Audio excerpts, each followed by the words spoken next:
भारत के प्रथम स्वतंत्रता सेनानी कौन है? जवाब आएगा मंगल पांडे। मगर हम कहेंगे नहीं। मंगल पांडे के 1857 की विद्रोह से पहले झारखंड के वीर सपूत ने उससे 100 साल पहले विद्रोह किया था, अंग्रेजों से के साथ लोहा लिया था। आइए इसके बारे में जानते हैं, ये कौन है। शायद इतिहास इसके बारे में नहीं जानता है, शायद झारखंड वासी भी इनके बारे में नहीं जानता है, तो आप लोग इनके बारे में अंतिम तक जरूर जानिए। जिस स्टैचू का आप देख पा रहे हैं, यह है तिलका बाबा, जिसको हम तिलका माझी के नाम से भी जानते हैं।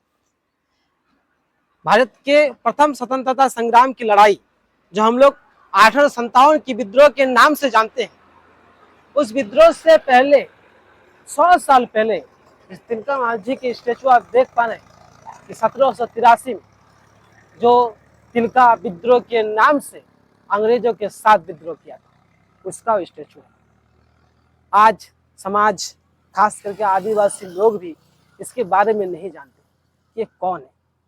आज उन तमाम लोगों के साथ साथ मैं आदिवासी समाज के लोगों को कहना चाहता हूँ कि अपने इतिहास को जानिए, अपने इतिहास को पढ़िए, इतिहास के पन्नों को पलटिए कि हमारा इतिहास क्या है। खास करके नव पीढ़ियों को कहना चाहता हूँ कि जो अभी पढ़ाई से बहुत दूर जा रहे हैं, धीरे धीरे आदिवासी समाज के लोग जिस समाज के करीब जब हम लोग पहुँचते हैं तो वो लोग ये जान पाते हैं कि ये लोग समाज पढ़ाई से बहुत दूर है। आज उन लोगों का कर्तव्य है कि आपने अपना भी पढ़े और साथ साथ के समाज के लोगों को भी ये पढ़ाई है कि उन लोगों को पढ़ेगा नहीं तो अपने इतिहास के बारे में जानेगा भी नहीं। अगर शायद उन लोगों इतिहास को आज जान लेता तो शायद इतिहास के पन्नों पर जो प्रथम स्वतंत्रता संग्राम की लड़ाई पर मंगल पांडे का नाम लिखा हुआ है, उससे पहले, उससे 100 साल पहले उस तिलका माझी का नाम सबसे पहले होता। आज वही गलती हम लोग बार बार दोहरा रहे हैं कि हम लोग इतिहास को पढ़ भी नहीं रहे हैं और इतिहास को जानने का प्रयास भी नहीं कर रहे हैं। आदिवासी समाज के लोगों को कहना चाहते हैं कि अगर आप लोग पढ़िएगा नहीं, अपने इतिहास को लिखिएगा नहीं या जानिएगा नहीं, तो शायद आने वाली पीढ़ी अपने इतिहास को जान नहीं पाएगा। और उससे पहले आपको पढ़ना पड़ेगा, उससे पहले अपने इतिहास को जानना पड़ेगा। हो सके तो इसके बारे में और हमें और इंतजार करना पड़े और थोड़ा समय और लगे हमारे इतिहास को जानने के लिए, मगर हमारे इतिहास को हम लोग अंतिम क्षण तक और बहुत अच्छे से जानना चाहेंगे। इसीलिए इस समाज को कहना चाहते हैं, आप लोग पढ़िए।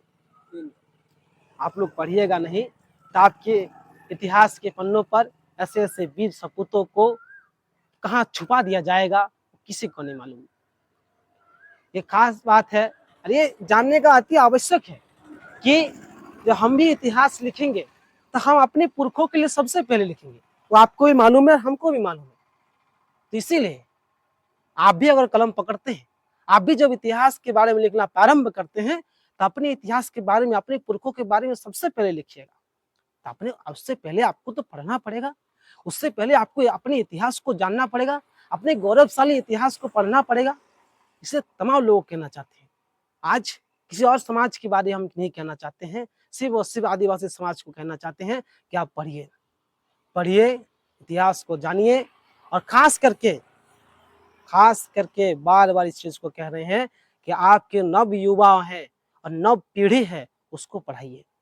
उसको पढ़ाइएगा नहीं तो आपका पीढ़ी और एक पीढ़ी पीछे हो जाएगा इस समाज से। इसीलिए बार बार आपको हाथ जोड़ के विनती कर रहे हैं। आज एक ही समाज के लोगों को कहना चाहते हैं, आदिवासी समाज के लोगों को, कि पढ़िए।